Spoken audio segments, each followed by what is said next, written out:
हमें तो चेतन चाहिए। ये जब हमारा शरीर भी जड़ है, अगर जीवात्मा हटा दो तो ये जड़ है, तो इसका मतलब जीवात्मा के कारण ये चेतन है। इसे तो जड़ है शरीर। अगर जीवात्मा निकल जाए तो आज शरीर के किसी अंग से आप कोई काम नहीं कर सकते, ये सब निष्क्रिय हो जाएगा।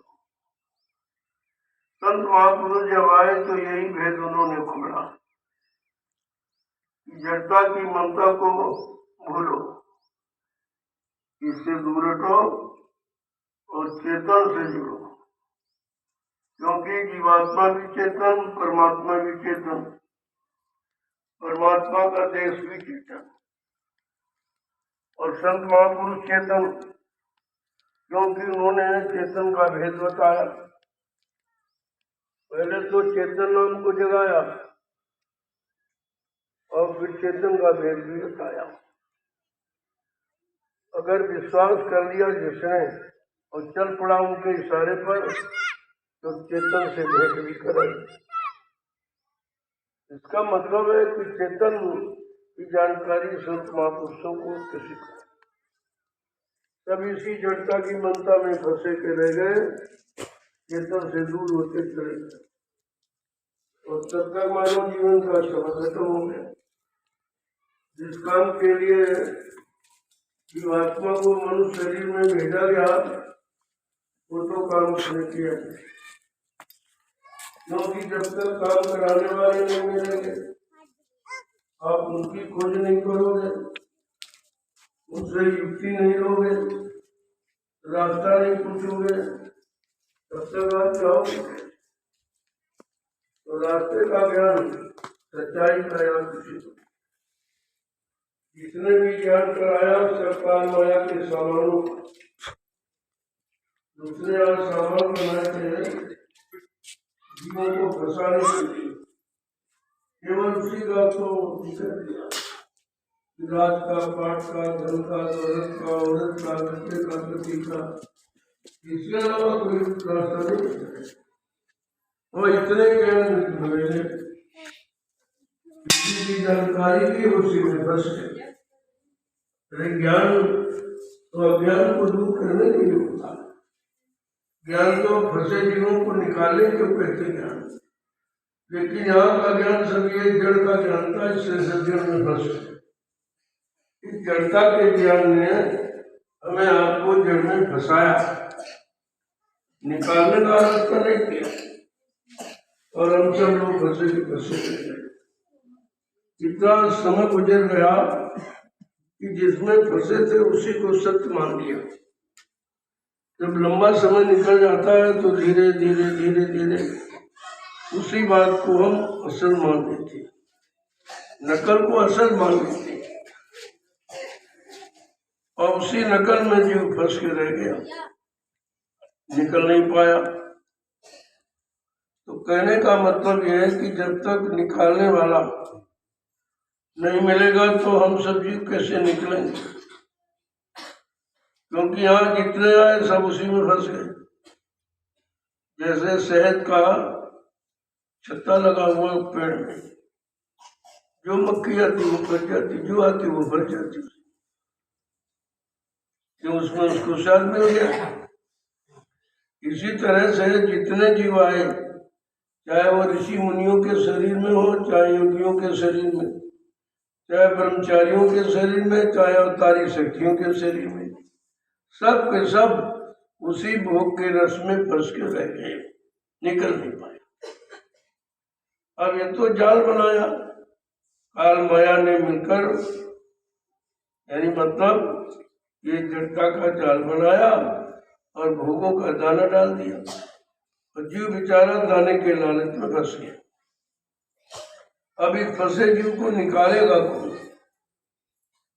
समस्या इस बात की आके यहाँ पर खड़ी होती है, भाई कौन निकालेगा? निकालने वालों की पहचान क्या होगी? जो निकालने आएगा उसकी तो कोई पहचान होनी चाहिए। कहते हैं उसकी पहचान क्या है? तो महापुरुषों ने कहा कि इन सब फंसे जीवों को निकालने की आवाज संत महापुरुषों ने लगाई। क्या कहा? चलो तुम इस देश से अपने घर को चलो, न तुम्हारा देश है, न तुम्हारा ये घर है, न तुम्हारा ये शरीर है, न तुम्हारा ये सामान है, न तुम्हारे ये रिश्ते नाते। इनको छोड़ो और अपने घर की तरफ चलने की तैयारी करो। जैसे ही आवाज लगाई तो एकदम ये बेचारा तिलमिला उठा। रे कहते तुम्हारा कुछ नहीं है, इसके अलावा हमारा तो कुछ है ही नहीं, मैंने तो इन्हीं को अपना माना है। तो इसका प्रमाण पुष्टिकरण करने के लिए महापुरुषों को जगह जगह प्रमाण देने पड़ते। एक महात्मा जी थे, वो सत्संग कर रहे थे। एक संसारी बाजार से वापस लौटा, उसने देखा अभी थोड़ा समय है, वो न हो महात्मा जी के सत्संग को सुनने, तो सत्संग में बैठ गया। उस समय महात्मा जी ये जिक्र कर रहे थे, बच्चा यहाँ कोई किसी का नहीं। तो थोड़ी देर वो सुनता रहा और इसके बाद वो खड़ा हो गया। कह रहे महाराज बिल्कुल झूठ बोल रहे हैं आप कहते कोई किसी का नहीं। कल हाँ बच्चा कोई किसी का। और हम ये कैसे माने? हमारी स्त्री बगैर हमारे रह नहीं सकती, बगैर हमारे खाना नहीं खाती, ये सब कहने नहीं, तुम्हारी भूल है, कोई किसी का कारण बस ये हम बात नहीं मानेंगे और सब ठीक है। अच्छा ऐसा करो, कल से हमारे पास हो, मैं आपको एक युक्ति बताऊंगा। ठीक, महात्मा जी के पास आना लगा, उन्होंने प्राणायाम की क्रिया उसको सिखा दी। प्राण को खींचकर यहाँ ब्रह्मांड में रोकने की क्रिया सिखा दी। आने लगे तो धीरे धीरे धीरे धीरे धीरे धीरे 6, 7, 8 महीने में उसको अभ्यास करा दिया। जब उसको घंटे 2 घंटे का अभ्यास हो गया, तब एक दिन का अब तुम घर जाओ और ये क्रिया अपनी स्त्री के सामने करना, तुमको प्रमाण मिल जाएगा वो तुम्हारी है कि नहीं। ठीक है, इसमें क्या है। दोपहर का समय था, घरवाली उसकी रोटी बना रही थी। ये फट से गया और उस सामने खड़ा हो गया, इधर उधर की बातें करता रहा। वो अपना हाँ करती रही, अपना रोटी बनाती रही। और थोड़ी देर के बाद इन्होंने फट से वही क्रिया कर ली, एकदम आराम से गिरा और प्राण को एकदम मतलब खींच करके मान को टेक दिया। अच्छे वो बेचारी उठी करने, अभी तो अच्छे भले आए थे, बातचीत कर रहे थे, ये क्या हो गया। पड़ोस पड़ोस में लोगों को बुलाया कि भाई देखो इनको क्या हो गया, इनको क्या हो गया। लोगों ने कहा भाई जल्दी करो, कोई डॉक्टर वैद्य को लाओ। तो बेचारे झोला छाप डॉक्टर जो गाँव में रहते हैं, देखा इधर ये पकड़ा, ये पकड़ा, ये पकड़ा, इधर किया, उधर किया, वहां तो कुछ था ही नहीं। वो तो प्राणों को खींच करके प्राण वायु को समेट कर यहाँ, अब ये सब शून्य हो गया। कहने लगे भाई ये तो खत्म हो गए, खत्म हो गए। अरे अभी तो अच्छे भले बातचीत कर रहे थे, एकदम पता नहीं क्या चक्कर आया, गिर गए और बस मतलब तो नहीं पता है कुछ नहीं, सब देखा देखा। समय बहुत थोड़ा, धीरे धीरे समय निकल गया। 4 बज गया तो कहा अरे भाई थोड़ा समय जल्दी करो, नहीं सूर्यास्त हो जाएगा, फिर कौन जाएगा इनको लेके। बस वो तैयारी शुरू। अब वो सब सुन रहे, देख रहे सबकी बात। तो मतलब बांस वांस काट करके उनकी तख्ती बना दी और एक कपड़ा ले आया और फट से उन पर डाला और रस्सी से ऐसे बांध दिया। कहा जल्दी करो, नहीं चलो समय नहीं रहा। तो उन्होंने जब वो लेटे थे, उन्होंने हाथ को ऐसे फैला दिया, ऐसे जैसे जैसे महात्मा ने बताया वैसे वैसे उन्होंने किया कि गिरना, हाथों को फैला देना और प्राणवायु को समेट के ब्रह्मांड में कर देना और देखना, फिर तुमको पता चल जाएगा तुम्हारा कौन है। तो यही किया। जब उठा के चलने लगे तो अब वो दरवाजा सकरा था, तो ये हाथ जो अड़ने लगे, तो कार में लाओ और गिरा उसको, ये दरवाजा चौड़ा करो, थोड़ा ले आओ जल्दी से। अब वो उठी करे, रे रुको रुको, ये मत करो, हमारा बना क्यों बिगाड़ते हो, हम तुमको जुक्ति बताएंगे। औरत को चारा काटने वाली गणासा ने कहा इनके हाथ काट, और काट के यहाँ रख दो तो बेकार हो गया। ये हमारा बना बनाया मकान मत गिराओ, बनाने वाला तो मर गया और ये मतलब क्यों गिरा है। अब सुन रहा समंदर, जब वो औरत ने ला करके गणासा दिया और जैसे उन लोगों ने सोचा कि उनके हाथ पाए काट दे, वैसे उन्हें फट से ऐसे हाथ झटका मारा और कफन और रस्सी को समेट करके और भागा महात्मा जी के पास से। चिल्ला जा रहा, बहुत सही कहते, आपने बिल्कुल ठीक कहा, बिल्कुल आपने सत्य कहा। यही कहता कहता जो चले कर बात बताओ क्या हो गया। तब उसने बताया कि अगर हम जरा चूक जाते तो हमारी औरत हमारे हाथ काटे। कल बच्चा मैंने कहा कल बिल्कुल आप सच कहते, कोई कैसी का श्वास की आस, जब तक श्वास है तब तक आस है, और श्वासा खत्म तो आशा खत्म, फिर केवल निराशा ही निराशा हाथ रह जाए। महापुरुषों ने कैसे दिखाया, तब जीवों की समझ में आया। बताने समझाने से नहीं, वो मतलब एकदम सामने नजारा पेश कर देते कि देखो ये है कि नहीं सत्य। तो इस तरह से कहा ये सही संसार तुम्हारा नहीं है और यहाँ कोई तुम्हारा नहीं है, और ये सब काल माया का देश है और उसकी ये व्यवस्था है, और वो व्यवस्था है आपको फंसाने की कि किस तरह जीवों को फंसा के रखा जाए, तब तो हमारा राज्य चलेगा। हम आप कहते हैं भाई बड़ी व्यवस्था हो गई, हमारी बड़ी दया हो गई, उसने व्यवस्था कर दी, मकान बन गया और ये बन गया वो बन गया, लेकिन वो यहाँ कहाँ जानता है ये व्यवस्था नहीं है, ये फंसाने की व्यवस्था। तुम रहोगे कैसे, तुम फंसोगे कैसे जब सामान नहीं, जब तुम्हारे शरीर को रोकने का सामान जब वो तैयार कर लेंगे कि मकान को तो मकान में रहने लगेगा, कपड़े दे दो, रोटी दे दो और सहयोग में बाल बच्चे पत्नी दे दो, तो ये सुचारू से बना रहेगा। बस इसी में हम लोग सब ये अपना अपना अपना अपना, और आंख बंद हुई तो सपना, अपना तो सपना हो गया आंख बंद होते ही। आँख मूंदो आंख कर दो कोई नहीं, आंख को बंद कर दो तो सब खत्म हो जाता। इसका मतलब आंख खोले हैं तभी ये सब दिखाई दे रहा, और आंख बंद होते ही ये सब सपना ही हो जाता। कल ये बंद करते सपना है और आंख खोलकर सपना। आंख खोल कर देखो, जो देख रहे हो ये तुम्हारा नहीं है,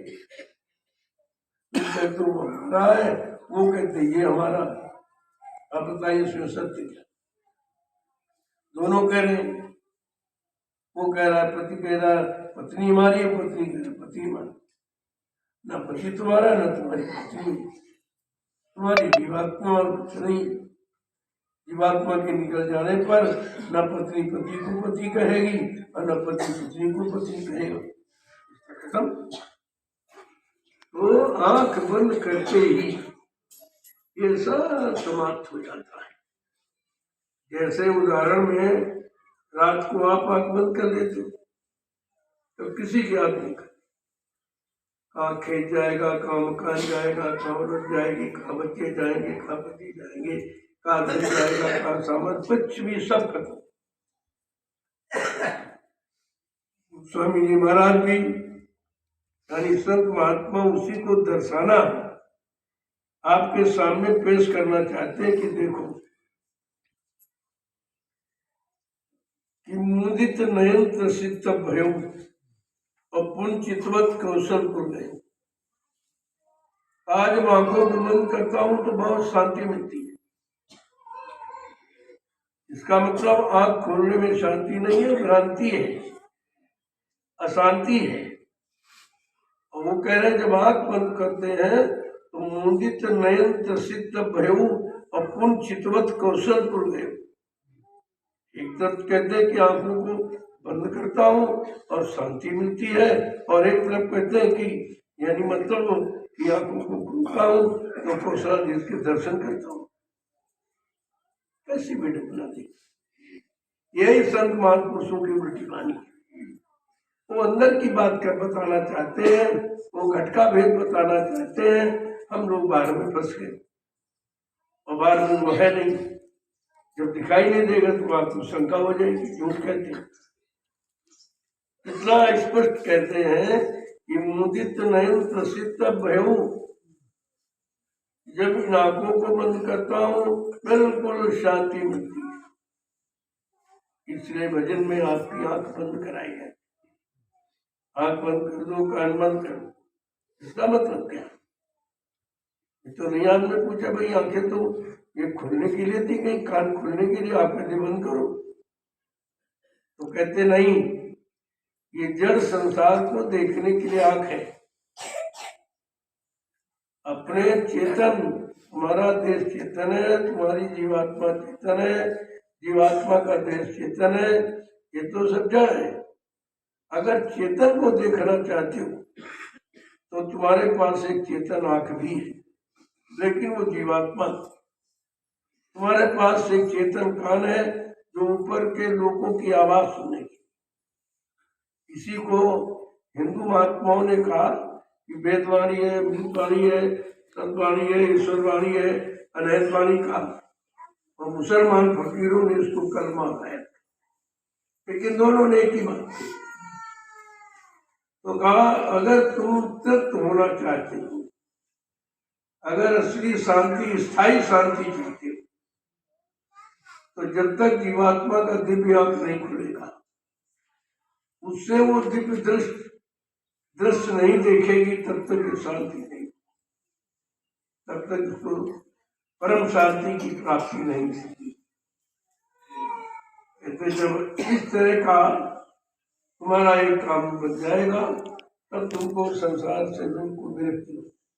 संसार में रहते हुए भी तो संसार को अपना नहीं मानते, आंखों से देखते हुए भी इसको असली नहीं मानते, कानों से सुनते हुए भी इस वाणी को आप सत्य नहीं मानेंगे। ऐसी स्थिति हो जाती है। तो देखो किस तरह से महापुरुषों ने सब बताया, करके बताया, और जीव को यानी सिद्ध करने के लिए उनको स्वयं मानव शरीर धारण करना पड़ा। उनको जबकि वो सब कुछ जानकार है, फिर भी गुरु करना पड़ा, क्योंकि इसको कैसे बताया जाए कि गुरु करना जरूरी है। गुरु कौन सा काम करेगा, कौन सा भेद बताएगा। तो वो समरस गुरु होते हुए भी यहाँ पर आकर मनुष्य शरीर को गुरु बनाते हैं और उनकी महिमा करते हैं कि उनके अलावा और यहाँ कुछ है ही नहीं जो परमात्मा से मिला दे। इसके अलावा और सच्ची अच्छी बात कहाँ मिलेगी? तो किस तरीके से महापुरुषों ने ये सब कलयुग में जीवों को दर्शाने के लिए स्वतः उनको कितना कष्ट उठाना पड़ा। अपना खुशनुमा देश, प्रकाश में चेतन देश को छोड़कर इस गलीज और गंदगी काल माया के देश में आए, क्योंकि जीव फंसा पड़ा है, उसको कैसे निकाला जाए। बताइए, हमारे आपके लिए वो गलीज गंदगी में आना पसंद किया और जीवों को निकालना अपना कर्तव्य समझा, लेकिन हम अपना कर्तव्य नहीं समझ पाए कि हमारे लिए आए, हमारे काम के लिए आए, हमारी जीवात्मा के उद्धार कल्याण के लिए आए। हम नहीं समझ पाए क्योंकि हमको कभी ऐसा ज्ञान कराया नहीं। जब कोई ऐसा आया ही नहीं तो कराता क्या? जो आए वो तुम्हारे जैसे आए, जहां और जिनमें तुम फंसे थे और उसी में वो फंस गए। तुम थोड़े फंस गए, वो ज्यादा फंस गया। तुम एक गृहस्थी परिवार में और वो राजपाट में फंस गए। तो कहने का मतलब जो हमसे ज्यादा फंसा है उससे निकलने की बात अगर पूछेंगे तो बेचारा कहाँ से बताएगा। लेकिन हुआ सभी, जब कोई नहीं मिला तो अपना आधार पत्थर का बना लिया, कागज का बना लिया, उसी में जुट गए।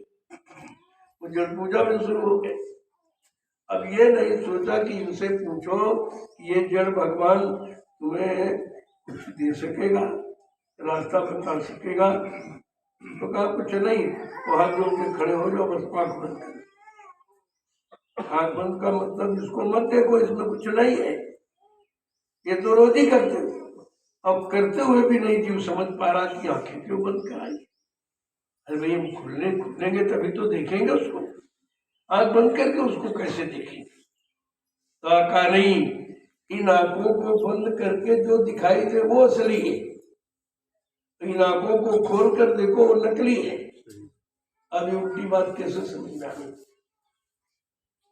तो उन्होंने कहा कि अगर सत्य का भान करना, अनुभव करना है तो तुमको ये आंखें बंद करनी।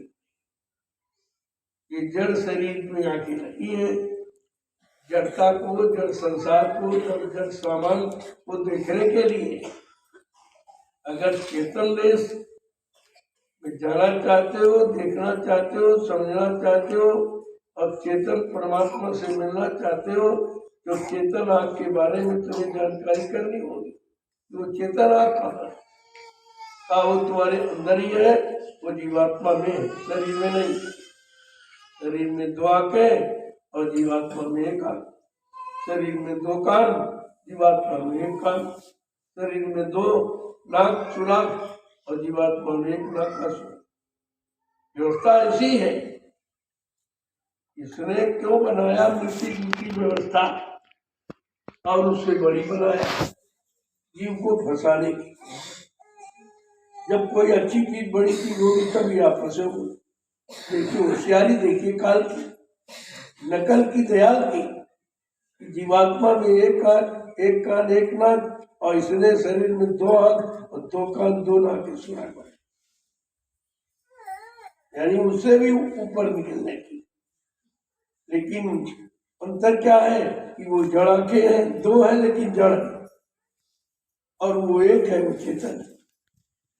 चेतन माने जो हमें बताए, कुछ दिखाए, आगे बढ़ाए,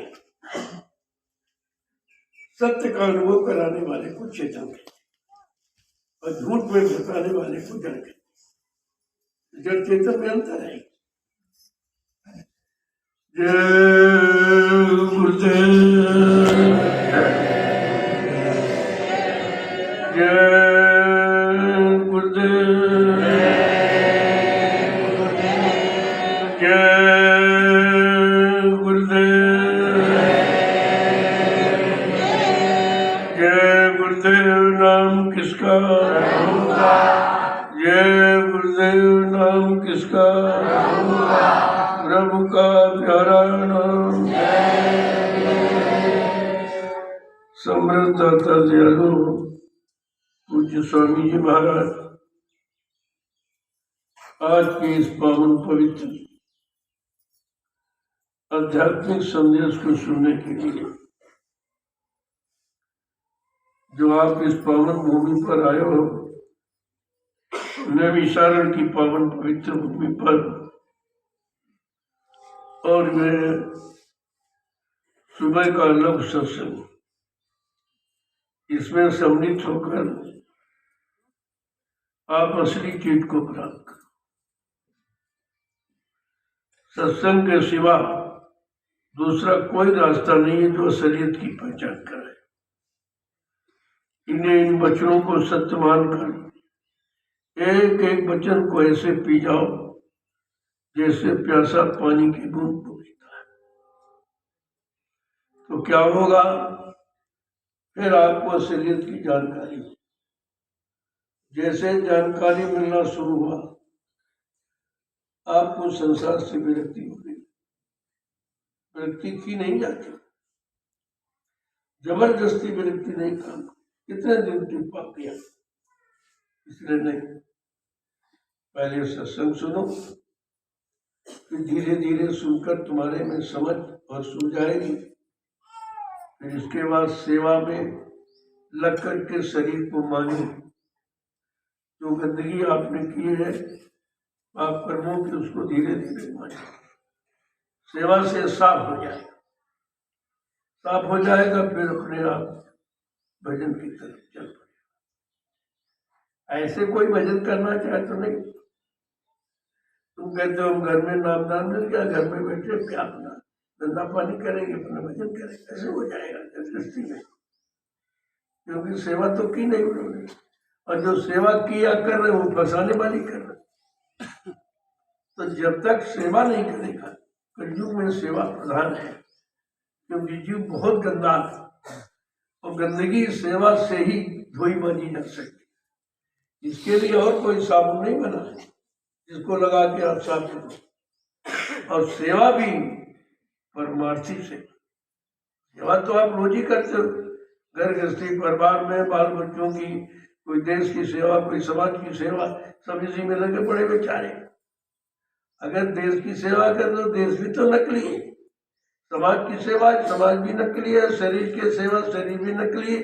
परिवार की सेवा, परिवार भी नकली। तो आपने सेवा तो की, लेकिन नकली।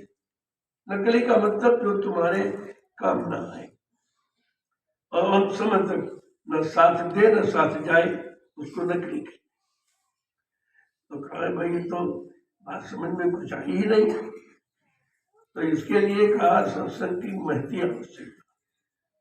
जितना सत्संग आपको मिलेगा उतनी जल्दी आपको जानकारी होने लगेगी कि सत्य क्या है, असत्य क्या है, असल क्या है, नकल क्या है, अपना क्या है, पराया क्या, ये सब जानकारी सत्संग करा देगा। लेकिन सत्संग के वचनों को अमल करो। सुनना काफी नहीं है, अमल करो। अगर आप अमल करने के लिए सुन रहे हो तो सुनना भी सार्थक है। केवल मनोरंजन के लिए सुनते हो, कहानी किस्सा समझ के सुनते हो, तो फिर सत्संग कुछ काम नहीं करेगा, तो काम नहीं करेगा। इसीलिए वचनों को छाटो। जिन वचनों को तुम कर सकते हो, जिन वचनों के करने की शक्ति सामर्थ्य तुम्हारे में है, उन वचनों से शुरुआत। सब तो नहीं मान सकते हो, सब तो नहीं जान सकते हो, लेकिन धीरे धीरे धीरे धीरे जब तुम एक एक वचनों को पकड़ने लगोगे, अपने जीवन में उतारने लगोगे, तो एक दिन सारे वचन तुम्हारे में हो जाएंगे। तुम वचन ही बन जाओगे, तुम खुद वचन बन जाओगे। कहने का मतलब लोग तुम्हारा अनुकरण करने लगेंगे, वचन बन गए आप। लेकिन इसके लिए सब कुछ छोड़ना पड़ेगा। कहाँ का? इधर को छोड़ने का मतलब अलग नहीं, अंदर से कि अपना काम करो, काम करो, इसे छोड़ने मतलब भाग जाओ छोड़ के, तो कायरता है। और ऋषि मुनियों ने यही किया और कुछ नहीं मिला। लेकिन कलयुग में ऐसा नहीं है। संतों ने कहा नहीं भाई, घर गृहस्थी परिवार में रहो, मैं मना कौन करता, लेकिन ऐसा रहो जैसे कमल जल में रहता, जल से खुराक लेता और जल में मिक्स रहता सराबोर, लेकिन जल से अलग। इसी तरह तुमको शरीर में, समाज में, परिवार में, देश में ऐसे रहना। तो इससे क्या होगा कि आप अनुभव की करोगे, शरीर का भी अनुभव हो जाएगा, परिवार का भी अनुभव, समाज का, देश का सब अनुभव हो जाएगा, और तुम फंसोगे कहीं।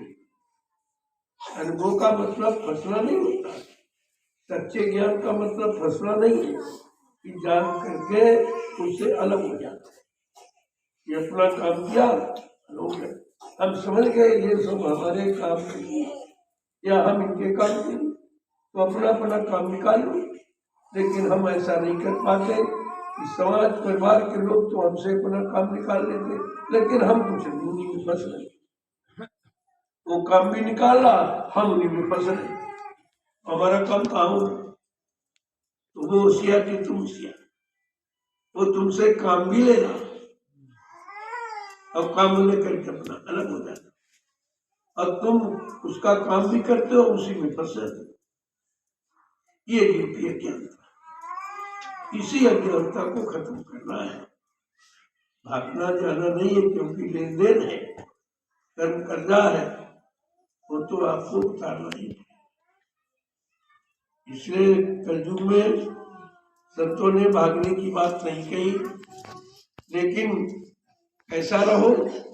मुसाफिर की तरह। ये मुसाफिर खाना, जैसे मुसाफिर खाने में मान लीजिए कहीं आप सफर करना चाहते तो स्टेशन पर पहुंच गए, अरे भाई गाड़ी लेट हो गई, तो कहा मुसाफिर खाना कहाँ, तो आप ठहर गए आप, लेकिन उसको आप अपना नहीं मानोगे।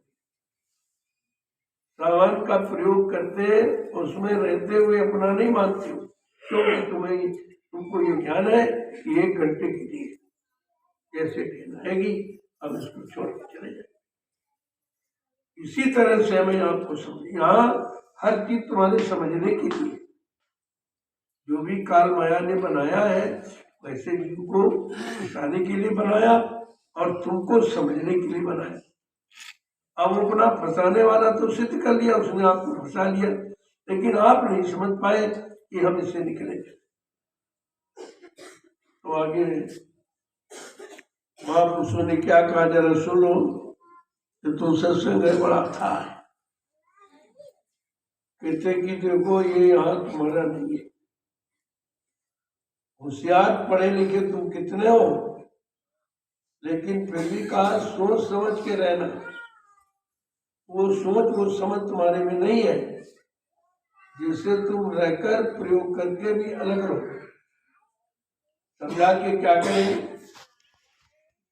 या तुम समझ सोच कर चलना, तुम समझ सोच कर चलना, या तुम समझ सोच कर चलना, तुम समझ सोच कर चलना।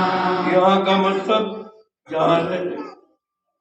जहाँ रह रहे हो का ये काल माया का देश तुम्हारा नहीं है, और किसी पराये देश में सोच समझ के चलना, क्योंकि आपको यहाँ की पूरी नीति नहीं मालूम, क्योंकि यहाँ फंसने की नीति तो मालूम है, लेकिन अपना काम बनाकर अलग रहकर अपने घर जाने की नीति नहीं मालूम है।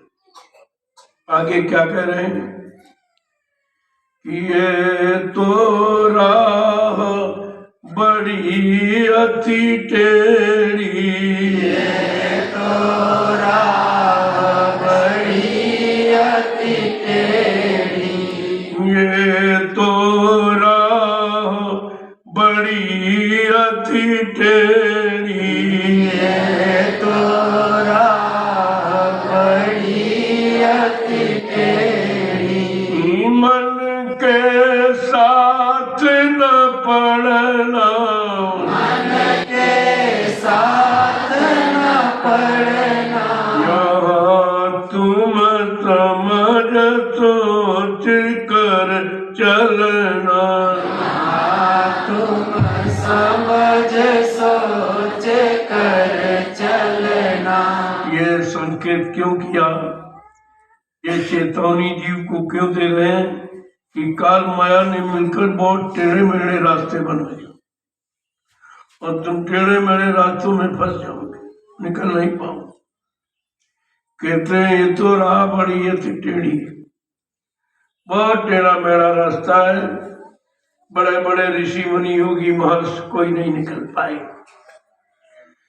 किसके से क्यों टेढ़े मेढ़े रास्ते हैं, किस कारण कि मन के साथ में फंस, कि मन का कहना मत मानना। ये भोगों के टेढ़े मेढ़े रास्तों को खूब जानता, खूब करके फंसा है, तो तुमको इसका तुम कहना मत मानना। आगे क्या कह रहे हैं कि भव जल पार देती अति गहरी, भव जल पार बहे अति गहरी, भव जल पार गहे अति गहरी, भव जल पार बहे अति गहरी, बिन गुरु कैसे पार उतर चलना। बिन गुरु कैसे पार उतरना। यहाँ तुम समझ सोच कर चलना। यहाँ तुम समझ सोच कर चलना। वसंत महापुरुष किस तरह से समझाते हैं। इस भवसागर की धार बहुत गहरी है, इससे कोई निकल नहीं पाया। इसकी इतनी गहराई कोई था भी नहीं पाई किसी ने कि कितनी था गहराई है।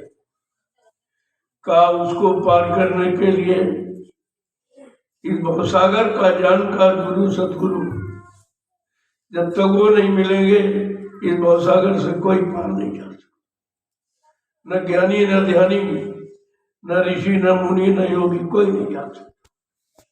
जब वो नहीं जा सकते तो कलयुग के जीव को समझना चाहिए हम तो बहुत कमजोर हैं, हम कैसे जाएंगे। काल चिंता मत कर, तेरे लिए गुरु आए, वो पार करेंगे, वो ले जाएंगे। लेकिन तू उन पर विश्वास तो कर, तो विश्वास तो कर। भवसागर इतना विशाल है जिसकी था गहराई आज तक किसी ने निकाली नहीं।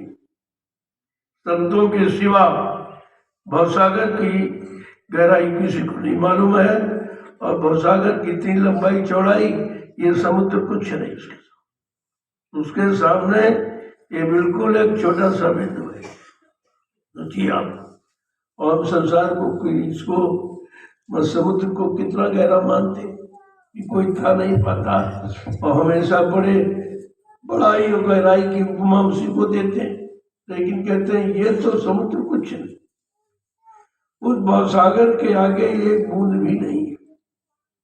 अब सोचिए कि ये जीवात्माएं कैसे निकले जब भवसागर इतना गहरा लंबा चौड़ा है और वहां जाने का कोई साधन नहीं है, और सब बेचारे उसी भवसागर में डुबकी लगा रहे हैं, निकल कोई नहीं पाए। तो अगर तुम निकलना चाहते हो तो कहा तुम सदगुरु की तलाश करो। उनके पास जाने का रास्ता, उनके पास भवसागर पार करने की नौका और बल्ली सब है, और स्वयं खेव के पार लगा दे।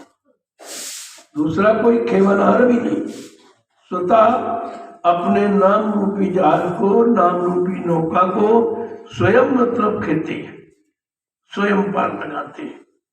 उनको किसी की ही आवश्यकता नहीं है, किसी का सहयोग, किसी लेने की कोई आवश्यकता नहीं। ऐसे समृद्ध मल्लाह खेवनहार केवटिया को अगर हम अपना बना लें तो काम कितना आसान हो जाए। आगे क्या कह रहे हैं समझा के कि गुरु से प्रीति करो तुम ऐसी, गुरु से प्रीति करो तुम ऐसी। गुरु संग प्रीति करो तुम ऐसी, गुरु संग प्रीति करो तुम ऐसी। जस कामिन संग धरना, जस कामिन संग धरना। यहाँ तुम समझ सोच कर चलना, तुम समझ सोच कर चलना। कहते उस भवसागर के मल्लाह से तुम्हारा संबंध कैसा होना चाहिए, उससे तुम्हारी प्रीति प्यार मोहब्बत कैसा होना चाहिए। कहते जैसे कामी पुरुष कामी स्त्री के साथ करता, बगैर उसके रह नहीं पाता। देखो प्रमाण भी ऐसा देंगे जहाँ तुम फंसे हो, जो सोच रहे हो, कर रहे हो या करने की इच्छा रखते हो, वही प्रमाण आपको देंगे ताकि आपकी समझ में आए। कहा जैसे कामी पुरुष कामी स्त्री के बगैर नहीं रह सकता, हर पल हर घड़ी उसी के ध्यान में मस्त रहता है, सब हो जाता। का इस तरह अगर गुरु से प्रेम करोगे तो वो भवसागर का मल्लाह है, केवट है, वो तुमको पार कर देगा। आगे क्या करें कि संग करो चेतक चित राखो,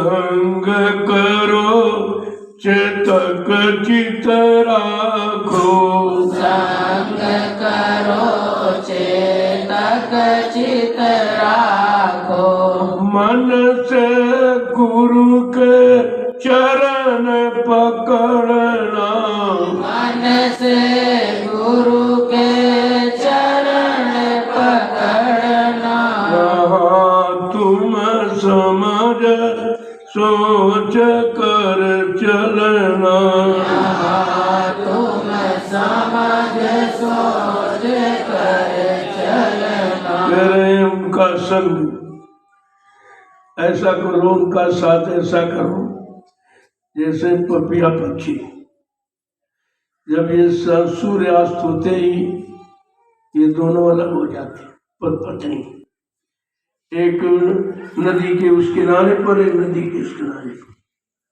और पूरी रात चंद्रमा को देखता रहता है। चंद्रमा भाई तू कब अस्त होगा, तू कब अस्त होगा कि हमारा अपने प्रीतम से पिया से मिलन होगा।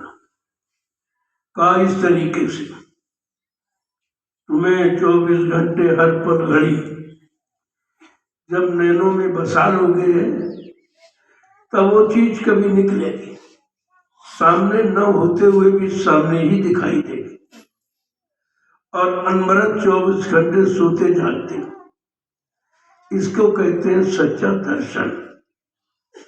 अगर एक बार बसा लो तो इस दर्शन से आप कभी वंचित नहीं हो, ये दर्शन हमेशा होता है।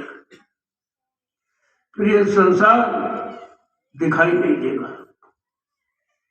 जैसे जिससे जिसको प्रेम हो जाता है वो लाखों आदमियों के बीच में खड़ा हो तो उस प्रेमी को वो लाख आदमी नहीं दिखाई दे, अपना प्रेमी दिखाई देता।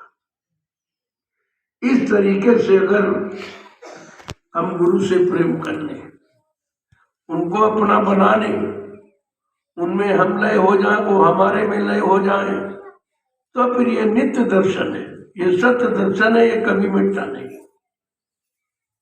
आगे क्या करें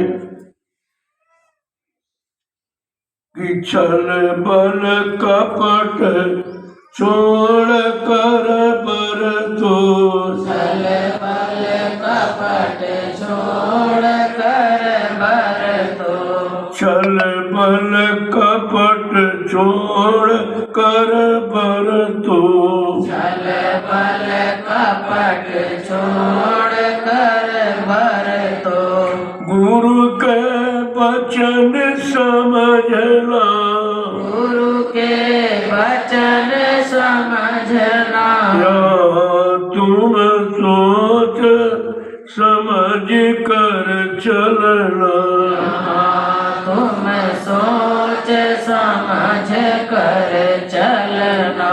एक एक कमी खोट बताएंगे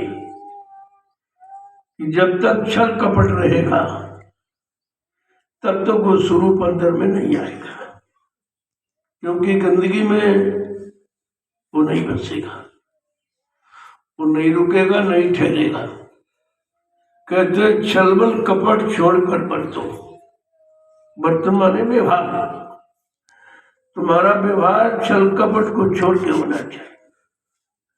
जब आप जानते हो, सब कुछ जानते हो, तो फिर क्यों छल कपट करते? वो भी तो जानते, वो तुम्हारा छल कपट भी जानते, तुम्हारी झूठ भी जानते हैं, तुम्हारी शंका संदेह बोल बनो वो सब जानते हैं। उनसे आप कुछ छिपा नहीं सकते हो। जो सब कुछ जानता है तो उसे क्या बताओगे तुम, और जो सब कुछ जानता है उससे छिपाओगे क्या तुम? ये दोनों काम नहीं कर सकते। लेकिन अज्ञानता पर जीव बताता भी है और छिपाता भी। आगे क्या कह रहे हैं कि गुरु के वचन पकड़ना, जब गुरु के वचनों को पकड़ लोगे तो छल बल कपट ये अपने आप छूट जाएगा। आगे क्या कह रहे हैं कि डरते रहो काल के भय से, डरते रहो काल के भय से, डरते रहो काल के भय से, डरते रहो काल के भय से, खबर नहीं कब मरना, खबर नहीं कब मरना, यहाँ तुम समझ सोच कर चलना, तुम समझ सोच कर चलना। ये हमेशा ध्यान में रखो कि काल हमारा पीछा कर रहा, उससे यहाँ कोई बच नहीं सकता। एक दिन उस काल के हवाले हमें सबको होना पड़ेगा। अगर उसका भय रहेगा तो गुरु से प्रीति रहेगी, बिन भय होए न प्रीत। जब काल का भय रहेगा कि कोई हमारे पीछे खड़ा है, हमको ले जाएगा, हम उससे बच नहीं सकते, यहाँ कोई बचाने वाला भी नहीं है, तो तुमको गुरु से प्रेम बना रहेगा। उतना ज्यादा प्रेम, जितना डर रहेगा उससे ज्यादा प्रेम बढ़ेगा। तभी तो लिखा बिन भय होए न प्रीति। किससे भय और कौन किससे प्रीति, पहले तो समझो कि भय किसका है। और यहाँ किसी का भय नहीं, काल का भय, काल का तो भय है। और जब काल का भय है तो काल से बचाएगा कौन, कहते दयाल। वो दयाल समरस सदगुरु से प्रीत करो। जब उनसे प्रीत करोगे तो तुम्हारा बचना स्वाभाविक है। तुम्हें बचना नहीं सोचना है, तुमको प्रीति करना सोचना है कि हम किससे प्रीति करें, जो समर्थ हो, जो हमको सब तरफ से बचा के हमारी सुरक्षा करे। आगे क्या करें कि श्वासो श्वास होश कर बोरे, श्वास होश कर बोरे, श्वासो श्वास होश कर बोरे, श्वासो श्वास होश कर बोरे, पल पल नाम सुमिरना, पल नाम सुमिरना, यहाँ तुम समझ सोच कर चलना, तुम समझ सोच कर चलना। कहते तुम पागल मत बनो। इस श्वासों की पूंजी को पागलपन में खो रहे हो, ये पागलपन छोड़ो और श्वासों की पूंजी को संभाल के रखो। ये ऐसी पूंजी है जो निकल जाएगी, दोबारा नहीं है। जो श्वास निकल जाएगी वापस कभी नहीं आएगी। इस तरह हम निकालते, श्वासों को निकालते रहते हैं, जबकि इतनी बड़ी पूंजी दी गई है कि इतने में तुम अपना काम बना सकते हो। 96 करोड़ श्वास, कितनी लंबी पूंजी, और फिर भी अपना काम नहीं बना पाए। इतनी तो पूंजी किसी के पास नहीं। 96 करोड़ श्वासों की पूंजी यहाँ किसी के पास नहीं है, लेकिन ये पूंजी सबके पास है। अब उस पूंजी को भूल गया। इस पूंजी का पूंजीपति कौन है? अगर पूंजीपति से तुम्हारा संबंध संपर्क बना रहता तो इस पूंजी की तुम कदर करते, और एक एक श्वास की पूंजी को बगैर नाम के स्मरण के निकलने नहीं देते कि हमारा हर श्वास नाम का स्मरण करके निकले तो हमारी पूंजी सार्थक हो जाए। इसी के लिए पूंजी आपको मिली। क्या करें? पल पल गुरु का नाम सुमिरना, हर पल घड़ी गुरु के नाम का स्मरण। जो उन्होंने नाम दान दिया है, नाम दिया है, वो गुरु का ही नाम है। जो देते हैं, अरे भाई आदमी अपनी पूंजी देगा, दूसरे थोड़ी दे देगा। नाम दान का मतलब क्या है जिसने नाम का दान दिया है वो दान देने वाली पूंजी उसकी निजी पूंजी है। उस निजी पूंजी को उसने दान में दिया, वो दूसरे की पूंजी को दान में थोड़ी दे सकता। इतनी बात भी तो लोगों की समझ में अभी तक नहीं आई है। तो आगे क्या कह रहे हैं, पल पल गुरु का नाम सुमिरना। हर पल घड़ी तुम्हारी कोई पल, कोई घड़ी, कोई श्वास निरर्थक व्यर्थ में ना निकलने जाए। जब निकले तो नाम का स्मरण करके, नाम का स्मरण करके। जब इस तरह की आदत तुम डालोगे, क्योंकि काम तो संसार का करते हो हाथ पैर से, जबान से तो कोई काम नहीं करते। श्वास तो चल रही है, चाहे श्वासों के संसार के भोगों में खर्च कर दो और चाहे नाम के स्मरण में लगा दो, वो तो तुम्हारे ऊपर है। लेकिन पूंजी सबको मिली है और नाम के स्मरण के लिए मिली है। अब तुम कौन सा नाम लेते हो? तुम संसार में फंसने वाले नाम कि संसार से निकलने वाले नाम? अभी तक जीवों को, बेचारों को यही नहीं बताया गया कौन सा नाम संसार से निकालेगा और कौन से नाम संसार में फंसाएगा।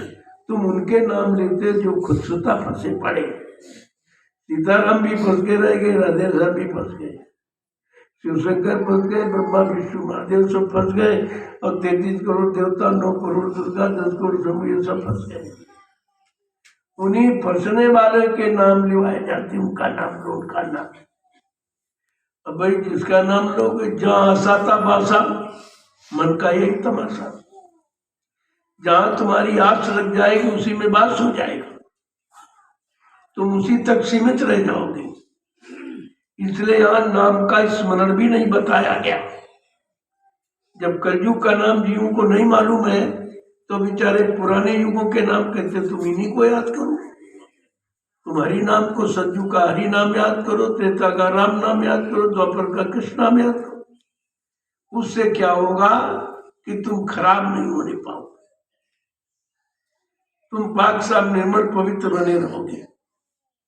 मनसा वाचा कर्मणा, तीनों तरह से पवित्रता मानी जाती, तीनों तरह से ब्रह्मचर्य माना जाता। देखो क्या कह रहे हैं, यहाँ की गफलत बहुत सतावे,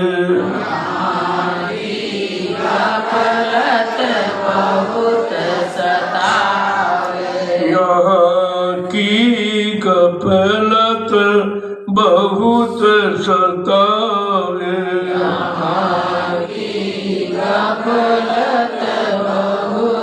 सतावे, फिर आगे का कुछ नहीं बनना, फिर आगे का कुछ नहीं बनना, तुम समझ सोच कर चलना, तुम समझ सोच कर चलना। वो तुम्हारी एक एक कमी को कैसे सामने रखते कि तुम गफलत की जिंदगी जी रहे।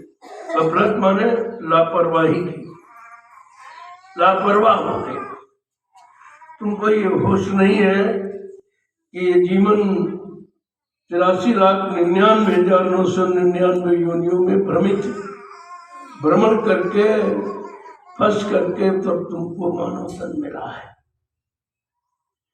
कितनी मुश्किल से, लेकिन इसकी कीमत बताने वाला कोई नहीं।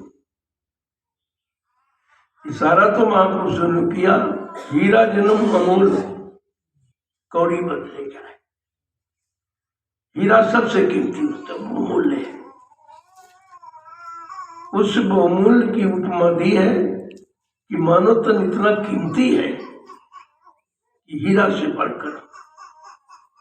जिसने समझ लिया और समझकर अपने असली रास्ते पर चल पड़ा और जब अपनी मंजिल को पहुंच गया, वो कहता है हीरा जन्म अमूल्य है।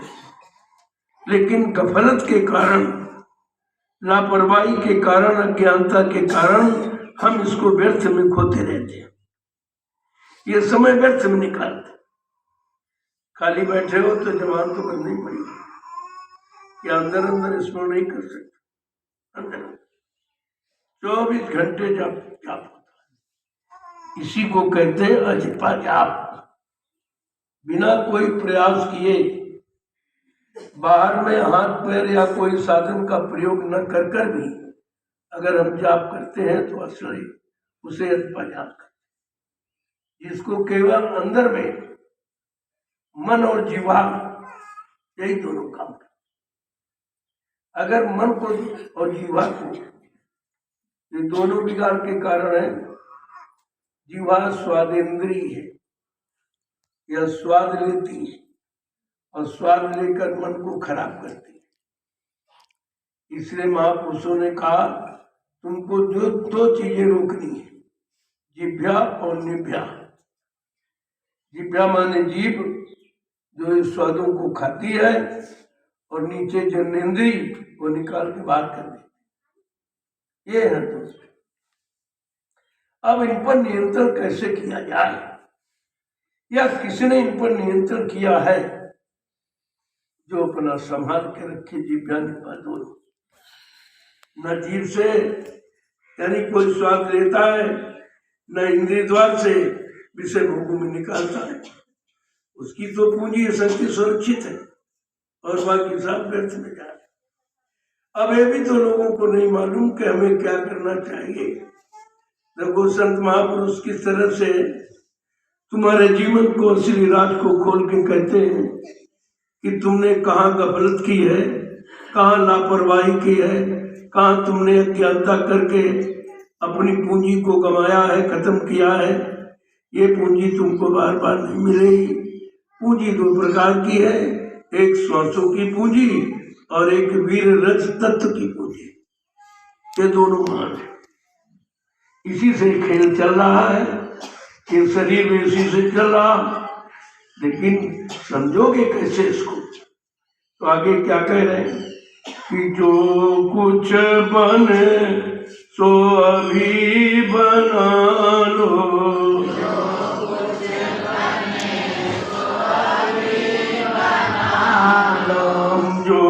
कुछ बने सो अभी बना लो, जो कुछ बने सो अभी बना लो।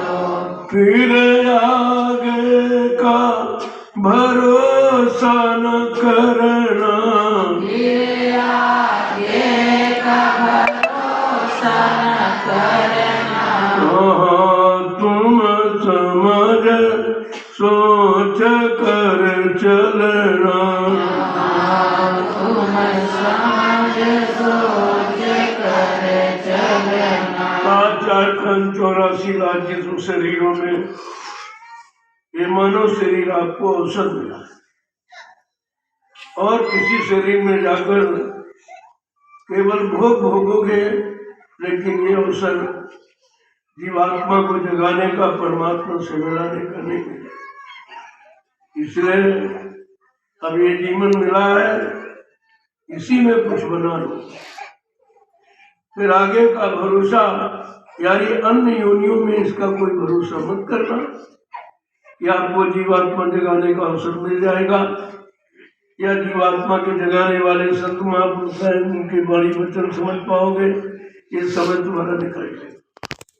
आगे क्या कह रहे हैं कि जग सुख की कुछ चाह न राखो, जग सुख की कुछ चाह न राखो, जग सुख की कुछ चाह न राखो, जग सुख की कुछ चाह न राखो।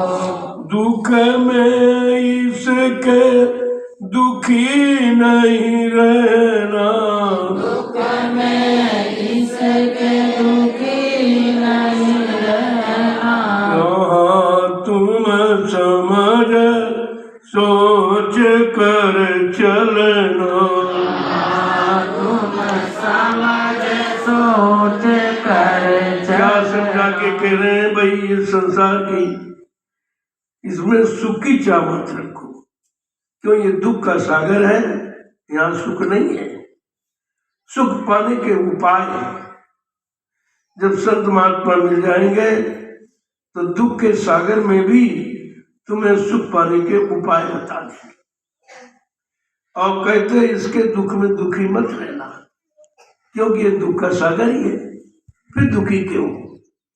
यही जीव की अज्ञानता कि हम दुख के सागर में बैठे और सुख की इच्छा करते। ये कितना बड़ा भूल भ्रम है।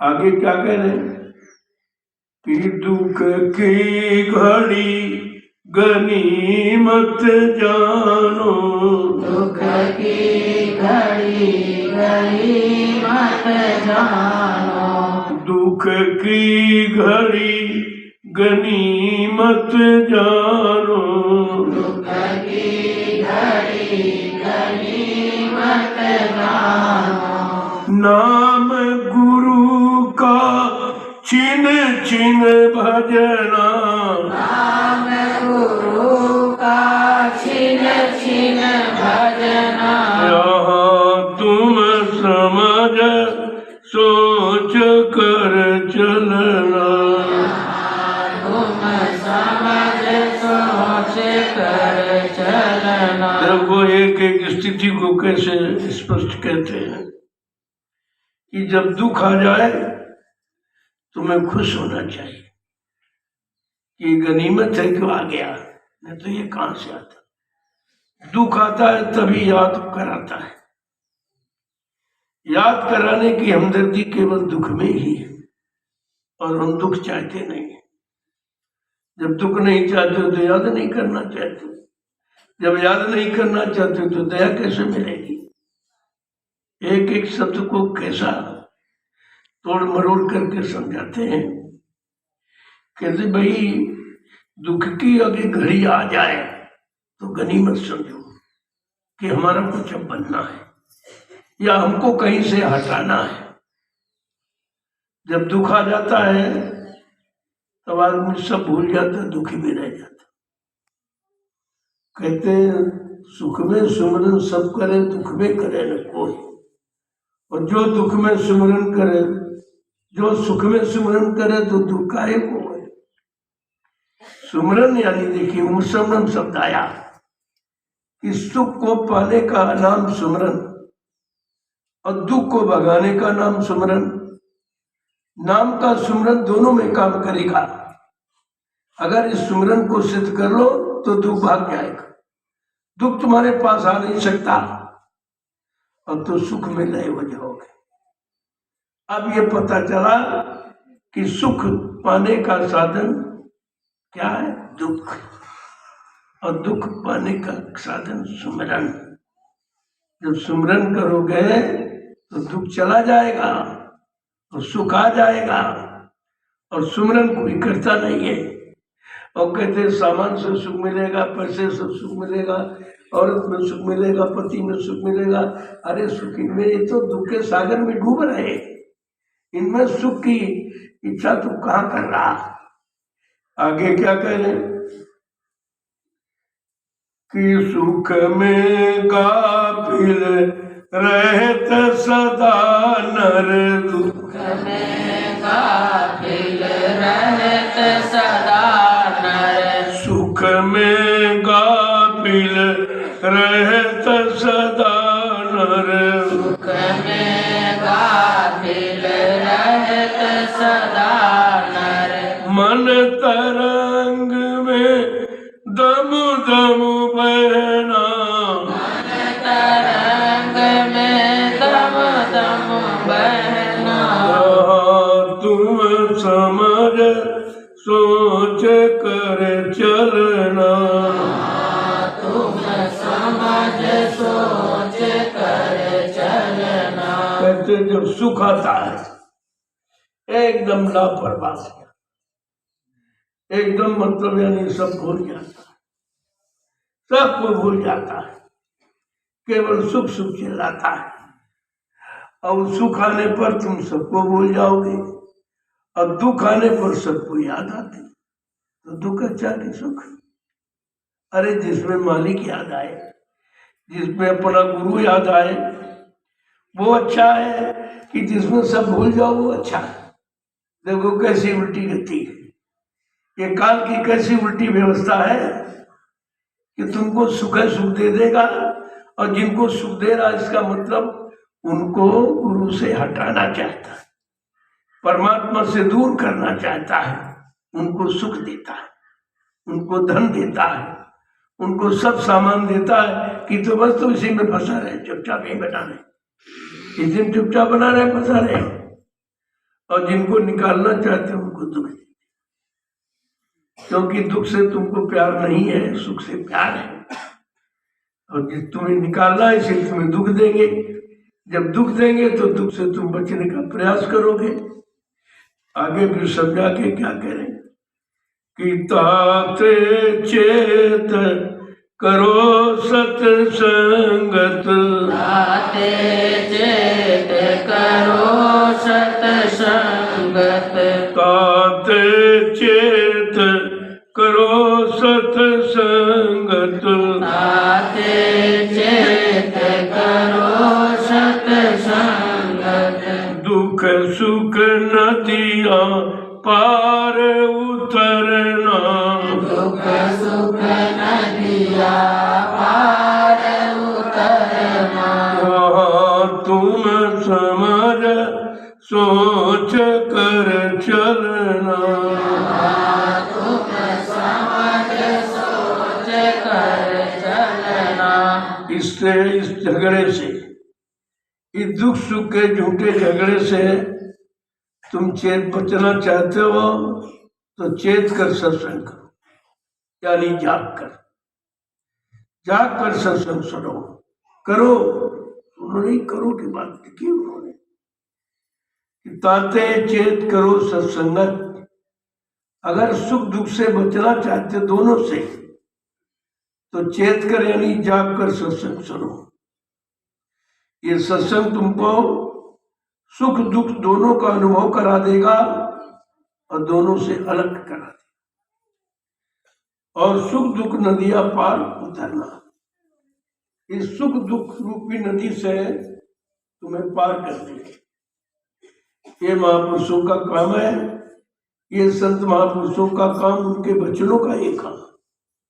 जब वचन इतना काम कर देंगे तो स्वतः वो कितना काम कर देंगे, इस पर भी आपको विचार करना चाहिए। जब वचन सुनकर आप में चेतना आ जाती है, जागृति आ जाती है, तो वो मिल जाएंगे तो कितनी बड़ी जागृति हो जाएगी। आगे क्या कह रहे हैं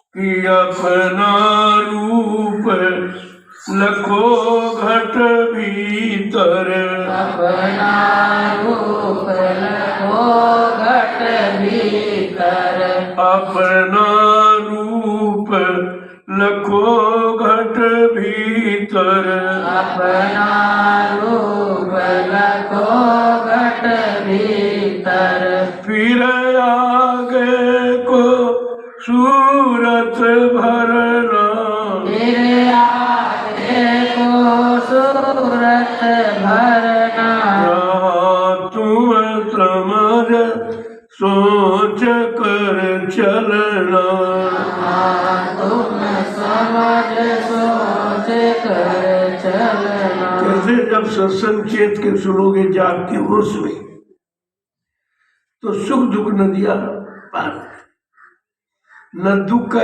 में दुखी रहोगे न सुख में सुखी, दोनों का अनुभव हो जाएगा।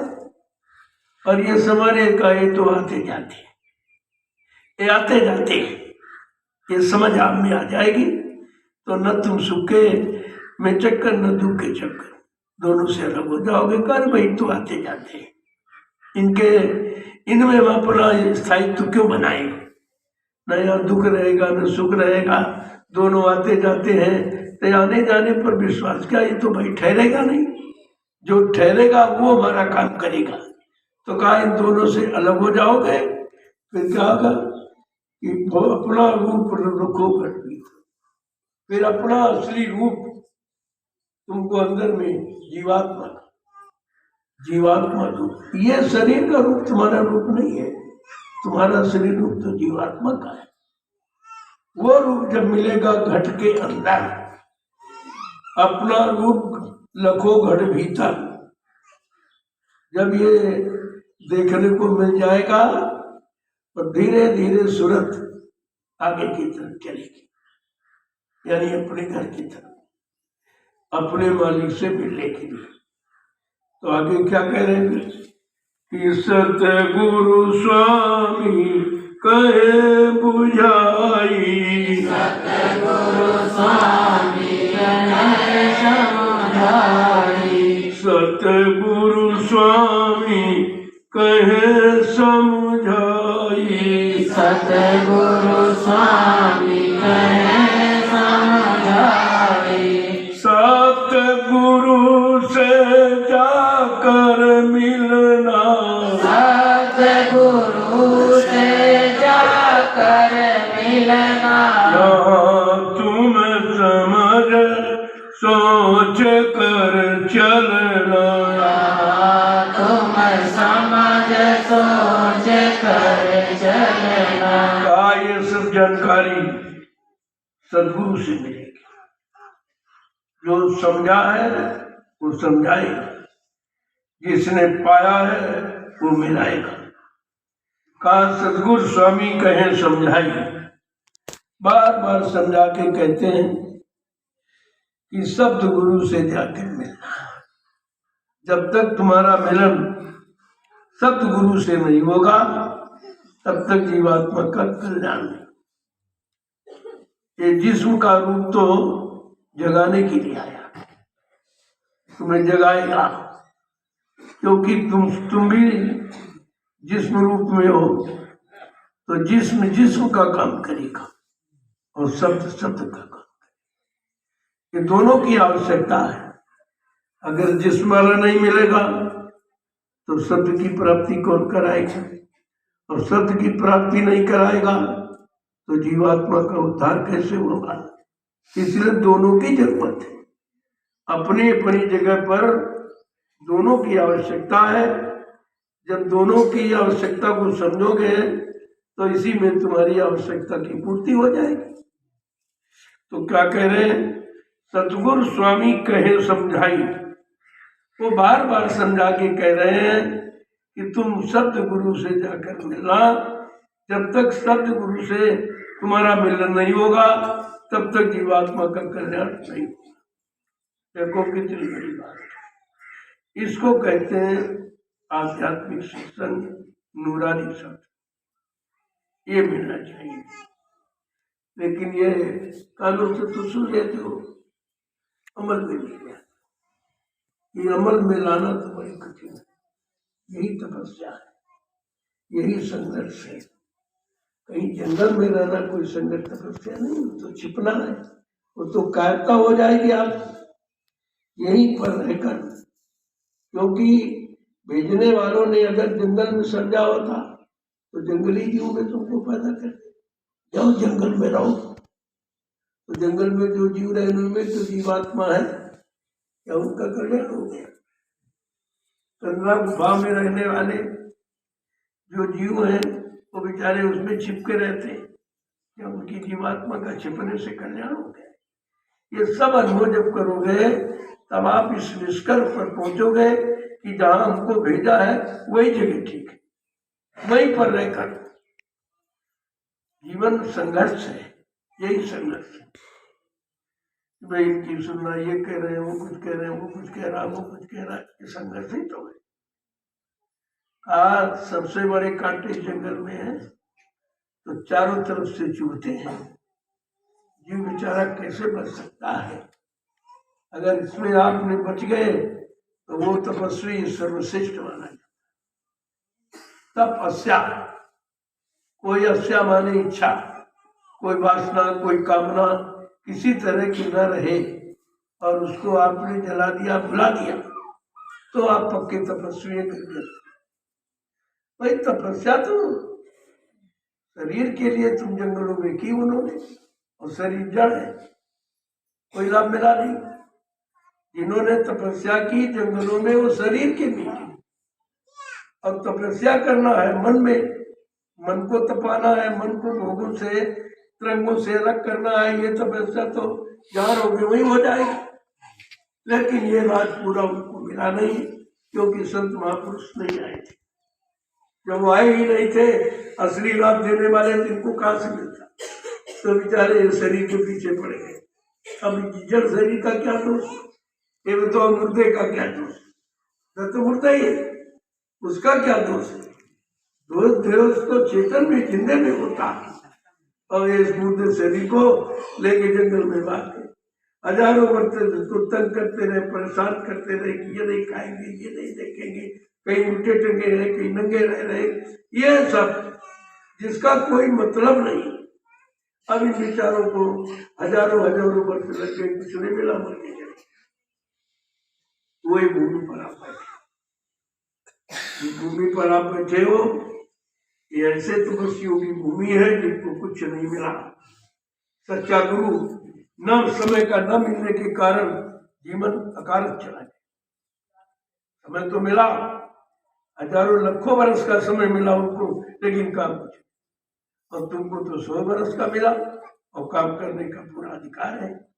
यह सर्वश्रेष्ठ है कलयुग।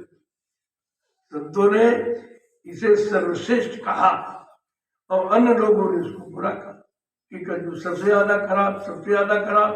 संतों ने कहा इससे अच्छा तो कोई युग ही नहीं है। इसके लिए जीवात्मा को जगाने की, परमात्मा से मिलाने की। कलयुग समनिहान युग जो नरकर विश्वास, कलयुग के समान अच्छा युग जीवात्मा के कल्याण का कोई नहीं है। लेकिन उन महापुरुषों पर जो जीवात्मा के कल्याण के लिए आते, उन पर आपको विश्वास हो, इतना आपको केवल विश्वास ही करना है। और आज विश्वास समाप्त है। आपको कितनी बार सत्संग में बताया गया, आज किसी को किसी पर विश्वास, न बेटा को बाप, न बाप को बेटे, न पति को पत्नी, न पत्नी को पति पर, न राजा को रैयत, न रैयत को राजा पर, न गुरु को शिष्य पर, न शिष्य को गुरु पर। विश्वास समाप्त हो। लिखा बिन विश्वास न को सिद्धि, बिना विश्वास के कोई काम सिद्ध हो नहीं सकता। और विश्वास यहाँ समाप्त है, किसी पर किसी का विश्वास है। ये जो लगाव, ये विश्वास नहीं है। लगाव तो एक स्वार्थ है, स्वार्थ कभी विश्वास नहीं होता। आपको स्वार्थ और विश्वास की परिभाषा नहीं बताई लोग कि विश्वास किसे कहते हैं, स्वार्थ किसे कहते हैं। विश्वास में कोई हेरा फेरी नहीं, विश्वास में किसी तरह को कोई बनावट नहीं, वो तो सिद्ध है। कहने का मतलब ये है, जब तक सत्संग नहीं मिलेगा तब तक सत्य का भान और ज्ञान आपको नहीं होगा। और सत्य नहीं होगा तो परेशानी नहीं दूर होगी, कष्ट नहीं दूर होंगे, शंकाएं नहीं दूर होंगी, आपका कोई काम सिद्ध नहीं होगा। वो तो सत्य पर निर्भर है। और सत्य का संग मिल जाए तो काम बन जाए, उसी को सत्संग कहते हैं। जय गुरुदेव,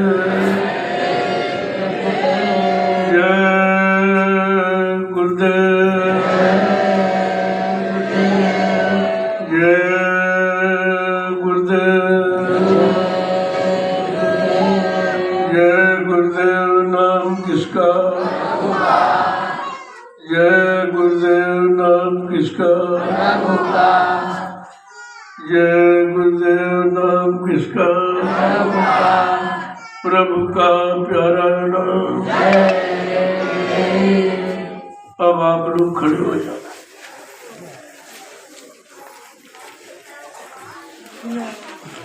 देखो एक एक वचन को बहुत संभाल के,